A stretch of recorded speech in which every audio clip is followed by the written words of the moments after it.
Ji students, number 1, fungi itself is a separate kingdom now. Okay, ये बाकी kingdoms से अलहदा एक नया kingdom है according to the 5 kingdom system of Whittaker. Okay, what is the study of fungi known as? पहला सवाल, fungi की study जो है that is known as mycology. Okay, chapter number 7 में एक बात आपने पढ़ी होगी कि the study of algae is known as phycology. तो उसी की मुनासबत से मैं ये बात यहाँ पे आपको बता रहा हूँ कि the study of fungi is known as mycology. Okay? इसकी स्टेटमेंट भी यहीं पे लिख लेते हैं इसके साथ. This is the study of fungi.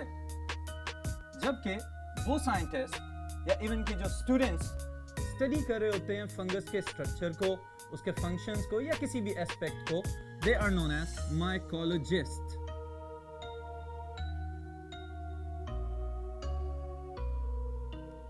Scientists who study fungi. They are known as mycologists. Okay, students. तो ये तो हो गया एक ब्रीफ सा इसका तारुफ कि fungi itself जो है ये एक डिफरेंट किंगडम स्टेटस तक जा चुका है और इसकी स्टडी को खसूसी तौर पे माइकोलॉजी कहा जाता है. ओके, फिर जो नेक्स्ट बात मैं आपको बताना चाहता हूँ वो ये है कि ऑलमोस्ट 100,000 स्पीशीज अभी तक डिस्कवर हो चुकी हुई हैं ऑफ फंजाई. ओके, लेकिन साइंटिस्ट का ये ख्याल है कि ये कोई ख़त्म नहीं होगी इनकी मज़ीद डिस्कवरी. अभी बहुत सारी फंगस की स्पीशीज ऐसी हैं जिनको डिस्कवर करना बाकी है या जहां तक अभी इंसान नहीं पहुंच सका हुआ. ओके, बट जितनी भी स्पीशीज अभी तक डिस्कवर हुई हैं इनको भी फर्दर कैटेगराइज कर दिया जाता है कुछ जनरल ग्रुप्स के अंदर. Okay, number 1, they are pathogens. Now what are pathogens? कोई भी ऐसा जानदार जो बीमारी फैलाने की सलाहियत रखता हो, that is known as pathogen. Okay students, for example bacteria, germs के नाम से उनको आप जानते हैं, वायरसेस, जरासीम में शामिल करते हैं इनको भी. तो नॉर्मली फंजाई के अंदर भी बहुत सारी ऐसी स्पीशीज हैं जो लिविंग ऑर्गेनिजम्स में, एनिमल्स के अंदर, प्लांट्स के अंदर और डिफरेंट किस्म के लिविंग ऑर्गेनिजम्स में बीमारियां फैला सकते हैं. So they are known as pathogens. Okay, for example rust disease causing fungus and smut disease causing fungus.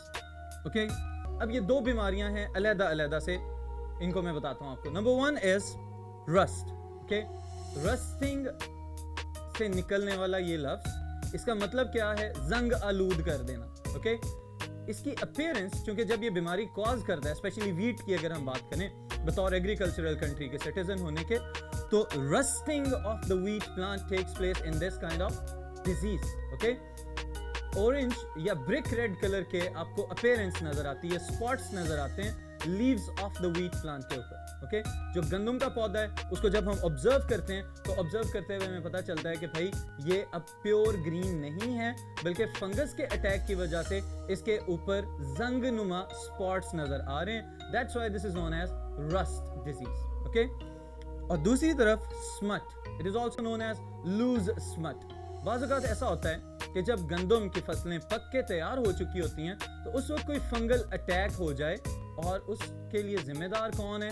Moist and warm वेदर्स. Okay, इस तरह का मौसम के जब नमी भी हो और गर्मी भी थोड़ी सी ज्यादा हो जाए तो उस सूरत में ये वाली फंगस जो स्मट कॉजिंग फंगस है बहुत ज्यादा रिप्रोड्यूस कर जाती है और विंड्स के थ्रू इनके स्पोर्स दूर दूर तक चले जाते हैं और जो गंदम के सिट्टे हैं वो आपको काले होते हुए नजर आएंगे. तो दैट इज द सिम्टम कि इसको लूज स्मट का अटैक हो चुका हुआ है. ओके स्टूडेंट्स, सो ये दोनों डिजीजेस स्टेपल क्रॉप्स को तबाह कर रही हैं, तो इस वजह से बहुत ज़्यादा डिजास्टरस हैं, बहुत ज़्यादा नुकसान पहुंचाने वाली हैं. मैं साथ यहाँ पे नोट कर रहा हूँ आपके लिए, rust it can be caused in wheat, गंदम के अंदर, and smut it can also be observed in corn, मकई के पौधे के अंदर भी इसको देखा जा सकता है. Number 2 are the edible fungi, also known as delicacies. जी स्टूडेंट्स, एडिबल ऐसे फंजाई जो खाने के काबिल हैं, ओके? लेकिन साथ जो मैंने एक और लफ्ज बताया है, दिस इज समथिंग अमेजिंग। वो किस तरह से? डेलिकेसी के दो मुख्तलिफ मतलब मैं आपको बताता हूँ। पहला मतलब तो ये है कि डेलिकेट से निकला है, कुछ ऐसी चीज़ जो सॉफ्ट है and it is easy to destroy, okay? इसको आराम से ख़राब किया जा सकता है या तबाह किया जा सकता है, तोड़ा जा सकता है। But the other thing is कोई ऐसी चीज़ जो रेयरली अवेलेबल हो और उसको खाया भी जा सके, नायाब है और बहुत ज़्यादा मिकदार में हमारे इर्द गिर्द नहीं पाई जाती। तो ये दोनों मतलब डेलिकेसीज में हम लोग फिट कर सकते हैं, ये इसके मीनिंग्स हैं, ओके? इसकी एग्जांपल्स में number 1 is truffles and number 2 are morels, number 3 are mushrooms. पहले नंबर पे ट्रफल्स मैंने यहाँ पे लिखा है स्टूडेंट्स, ओके? अब ये एक स्पेसिफिक टाइप है फंगस की जो अंडरग्राउंड पाए जाते हैं, ट्यूबर्स की तरह के होते हैं। ये जैसे हम कह सकते हैं कि पोटैटो जैसे आलू नजर आता है आपको, उसकी तरह की इनकी अपीयरेंस होती है, मॉर्फोलॉजी इसकी तरह की हो सकती है। But the thing is different countries में मखसूस किस्म के डॉग्स रखे जाते हैं जो कि स्निफ करके, सूंघ के ये बताते हैं कि जमीन के इस हिस्से में ये वाली फंगस ग्रो कर रही है और इकोनॉमिकली भी इंपॉर्टेंट है, काफी महंगी सेल होती है, ओके? फिर the second thing is morels. Morels are also edible fungi.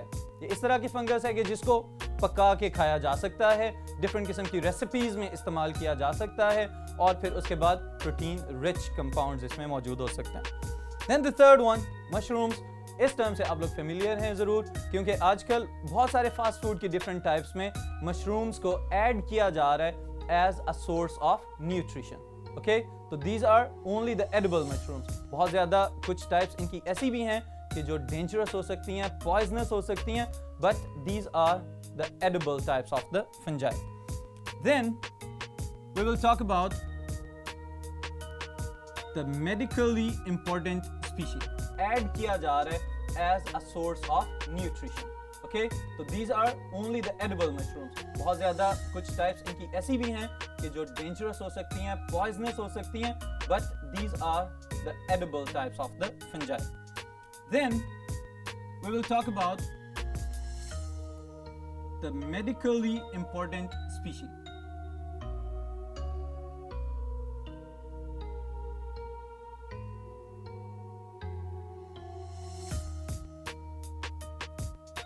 कुछ ऐसी फंजाई भी हैं कि जो स्टूडेंट्स इंपॉर्टेंट हैं किस पॉइंट ऑफ व्यू से, कि उन्होंने मेडिसिन में कंट्रीब्यूट किया हुआ है, ओके? और इसमें एक ही बेस्ट एग्जांपल मैं यहाँ पे शेयर कर रहा हूँ आपके साथ। That is the first successful antibiotic, that was penicillin.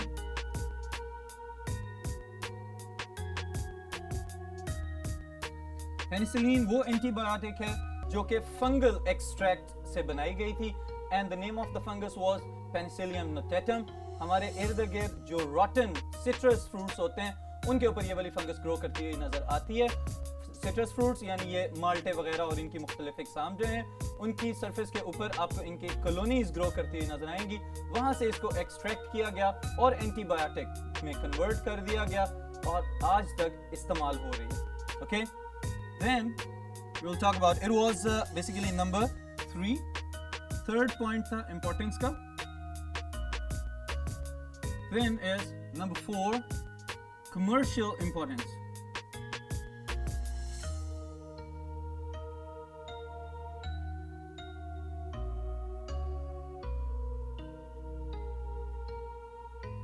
कुछ टाइप्स ऐसी भी हैं कि जो कमर्शियली बहुत ज्यादा इंपॉर्टेंट हैं, जिसमें सर फहरिस्त कौन है? यीस्ट, जिसको हम खमीर बोलते हैं नॉर्मली। बहुत सारी बेकिंग प्रोडक्ट्स के अंदर, स्पेशली ये ब्रेड और बन्स और केक्स वगैरह, इनके अंदर यीस्ट को इस्तेमाल किया जाता है इसकी फर्मेंटिंग एबिलिटी की वजह से, ओके स्टूडेंट्स? और दूसरी तरफ एक और industry, the brewing industry, it is also using yeast, okay? और उसके लिए भी बुनियादी वजह क्या है कि alcoholic fermentation, that is done by this living organism. ये भी एक fungus है. Okay? Then students, the last point about the grouping of fungi is ecologically important group. और इसका जिक्र मैंने बिल्कुल स्टार्ट में किया था कि fungi are better decomposers than bacteria. Okay? तो ecological importance इनकी यही है कि they are decomposers. They are also known as molecular disassemblers.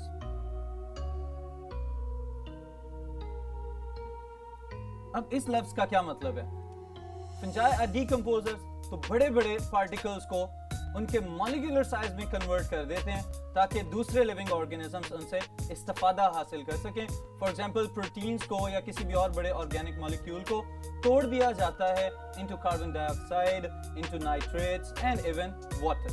Okay students, so ये कुछ ग्रुपिंग है, बेसिक ग्रुपिंग है ऑफ द फंजाई कि they are not just decomposers बल्कि उनमें से कुछ कमर्शियली इंपॉर्टेंट भी हैं, कुछ मेडिकली इंपॉर्टेंट भी हैं और बहुत सारे ऐसे हैं कि जिनको हम खा भी सकते हैं.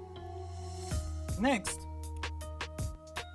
I want to discuss the taxonomic status of fungi.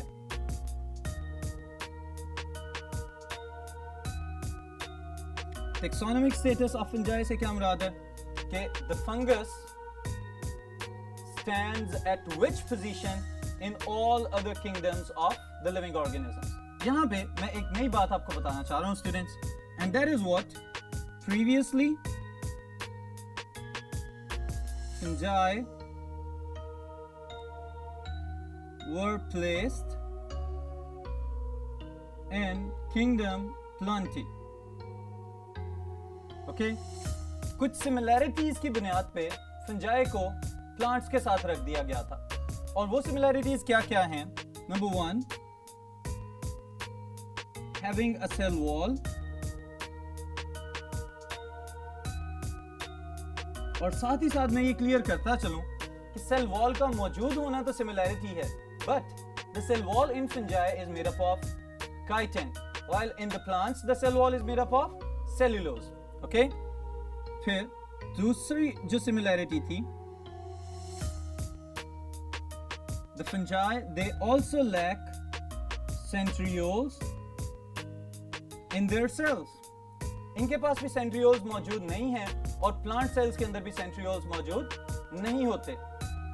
Number 3, they are non-motile. fungi एक जगह से दूसरी जगह हरकत करके नहीं जा सकते. Okay? So that's why they are known as non-motile. ये similarities थी जिनकी बुनियाद पे फंजाई को रख दिया गया with the plants. But later on ये पता चला कि ये similarities इसलिए काफी नहीं है कि फंजाई को प्लांट्स में शामिल कर दिया जाए. The plants they were autotrophs, अपनी खुराक खुद बना सकते हैं, while the fungi they are heterotrophs, ये अपनी खुराक खुद तैयार नहीं कर सकते. तो इन बुनियादी डिफरेंसेस की वजह से इसको सेपरेट किंगडम बना दिया गया and that is kingdom fungi. Okay, इसके साथ ही साथ students there are some similarities of fungi with animals.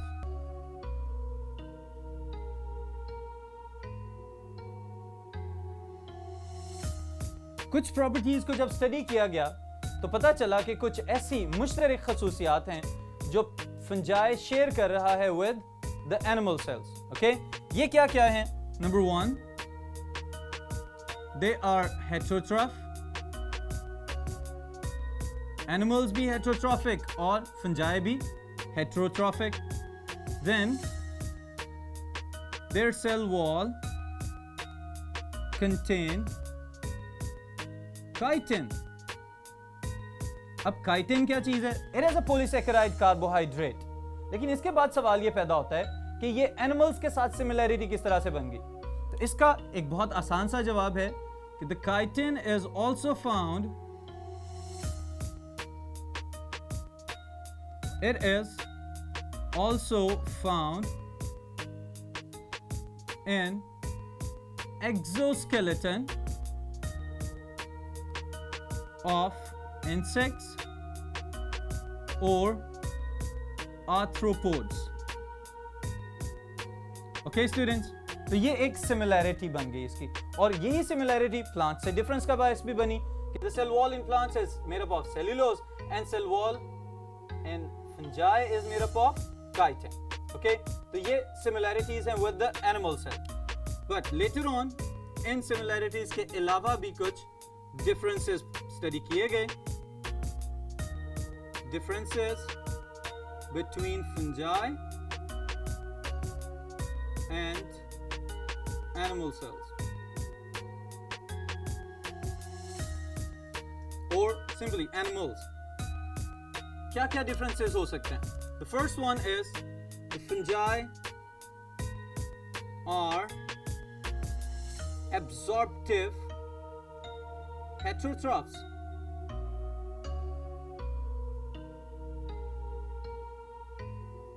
Fungi extra cellular digestion के जरिए बड़े पार्टिकल्स को पहले छोटे पार्टिकल्स में कन्वर्ट करते हैं और फिर उसके बाद सेल्स के अंदर एब्जॉर्ब कर लेते हैं, जज़ब कर लेते हैं अपने सेल्स के अंदर, और इस तरह से इनकी खुराक की जरूरियात पूरी की जाती हैं.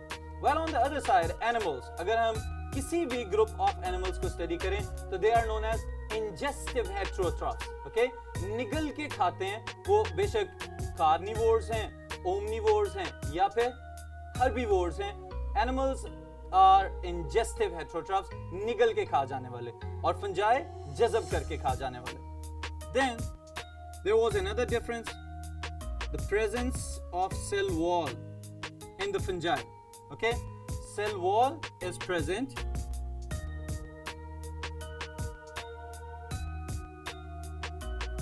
in fungi. Then the third one, centrioles are absent in fungi. Okay students, तो इन डिफरेंसेस की बुनियाद पे ये पता चला कि फंजाई को प्लांट्स में से निकाल के एनिमल्स में भी नहीं रखा जा सकता, so there should be something else. और जब मॉलिक्यूलर स्टडीज सामने आई तो पता चला कि the DNA of fungi does not match with any other group of living organisms. इनका जो जेनेटिक मटेरियल है वो भी बाकी सब के सब किंगडम्स के ऑर्गेनिज्म से मुख्तलिफ है, तो इनको एक अलहदा ग्रुप के अंदर रख दिया गया, and that is kingdom fungi, जो कि इनका अपना किंगडम ऑफ रिसाइक्लर्स कहलाता है. ओके स्टूडेंट्स, फिर इसके बाद एक बहुत इंपॉर्टेंट शॉर्ट क्वेश्चन मैं आपको बताने लगा हूं. That is the significance of fungi only, and this is known as nuclear mitosis. Okay, अब न्यूक्लियर माइटोसिस को खाली माइटोसिस क्यों नहीं कहा गया? इसके लिए स्टूडेंट्स आप इस बात का ख्याल रखेंगे कि this property of nuclear mitosis is only exhibited by this group, जो कि फंजाई के अंदर मौजूद है, तो इसी के लिए मखसूस कर दिया गया है ये लफ्ज nuclear mitosis. Okay, it is also known as closed mitosis, क्योंकि इसमें पूरा सेल इन्वॉल्व नहीं है, सिर्फ न्यूक्लियस इन्वॉल्व है, तो समटाइम्स ये भी कहा जाता है कि ये क्लोज्ड माइटोसिस है. अब इस प्रोसेस में क्या किया जाता है? Number 1, the nuclear envelope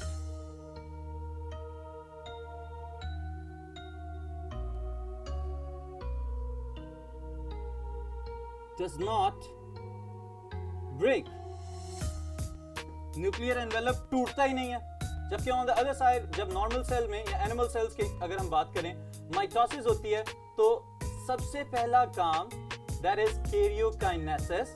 karyokinesis का मतलब न्यूक्लियस का तकसीम हो जाना, और जब न्यूक्लियस की तकसीम का आगाज होता है तो सबसे पहले न्यूक्लियस की मेम्ब्रेन टूटती है और न्यूक्लियर कंटेंट्स जितने भी हैं वो साइटोप्लाज्म में डिसॉल्व हो जाते हैं. ओके, सस्पेंडेड फॉर्म में रहते हैं जब तक वो सारा प्रोसेस, ये सारी चेंजेस नहीं कंप्लीट होती. लेकिन यहाँ पे क्या है, न्यूक्लियर एनवेलप टूट ही नहीं रहा. इसका मतलब यह है कि न्यूक्लियस के अंदर ही होना है जो भी होना है. Okay, then number 2, centrosomes are involved in formation of spindles. और स्पिंडल्स कहां पे बन रही हैं? Inside the nucleus.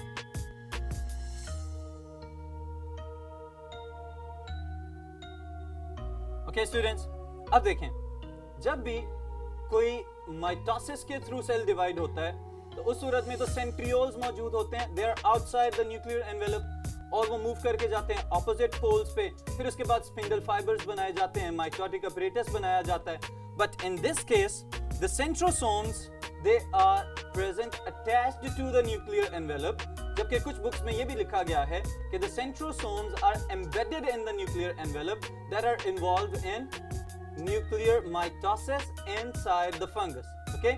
फंजाई के अंदर, सेल्स के अंदर, साइटोप्लाज्म में सेंट्रोसोम्स मौजूद हैं जो कि न्यूक्लियर एनवेलप के साथ जुड़े हुए हैं और वही स्पिंडल फाइबर्स बना देते हैं, but not in the cytoplasm, inside the nucleoplasm. Okay, फिर उसके बाद क्या होता है? Genetic material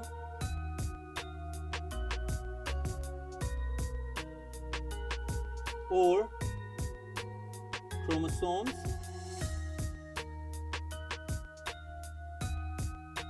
are equally distributed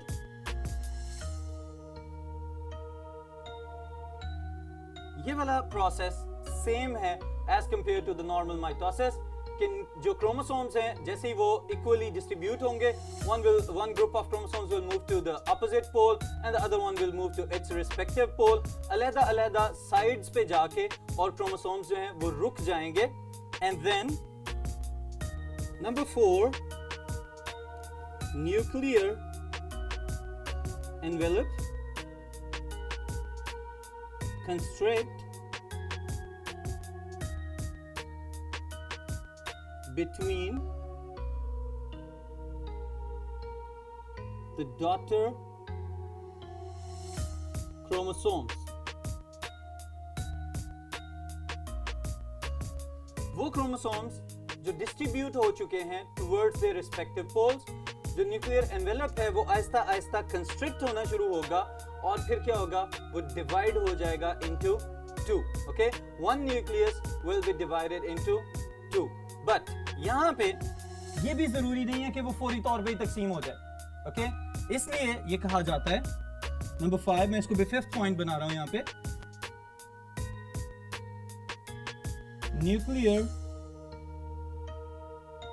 envelope dismantles later on in some fungi. कुछ फंजाई के अंदर जो न्यूक्लियर एनवेलप है वो बाद में स्प्लिट अप होगा. इसका मतलब यह है कि कुछ फंजाई में हो सकता है स्प्लिट अप ना हो, वो न्यूक्लियस तकसीम ही ना हो, और वो सेल्स जिनके अंदर न्यूक्लियस डिवाइड हो जाता है इनटू 2 डिफरेंट न्यूक्लियाई, उनको हम बोलते हैं डाइकैरियोटिक सेल्स. ओके, ऐसे सेल्स जिनमें 2 न्यूक्लियाई मौजूद हैं, they are known as dikaryotic cells. फिर समटाइम्स कुछ ऐसी भी स्पीशीज देखी गई हैं फंजाई की कि जिनके अंदर क्रॉस वॉल्स या सेप्टा मौजूद नहीं है, तो उस सूरत में बहुत सारे न्यूक्लियाई डिवाइड होते चले जाएंगे और एक बड़े हाइफे के अंदर जब बहुत सारे न्यूक्लियाई नजर आते हैं तो उस कंडीशन को हम कहते हैं मल्टी न्यूक्लिएट कंडीशन और coenocytic condition. Okay students, so ये खसूसियात हैं सिनोसिटिक होना, डाइकैरियोटिक होना. These are the properties of fungi.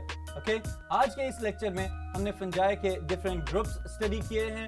फिर उसके बाद दूसरे नंबर पे हमने इनका टेक्सोनोमिक स्टेटस देखा है कि प्लांट्स के साथ कुछ सिमिलैरिटीज, कुछ डिफरेंसेस. फिर इसी तरह से एनिमल सेल्स के साथ कुछ सिमिलैरिटीज, कुछ डिफरेंस. न्यूक्लियर माइटोसिस बहुत इंपॉर्टेंट शॉर्ट क्वेश्चन है. जो प्रीवियस डिफरेंसेस और सिमिलैरिटीज हैं they can also be included in short questions. तो इनको प्रिपेयर करें ताकि आपकी तैयारी अच्छी हो सके.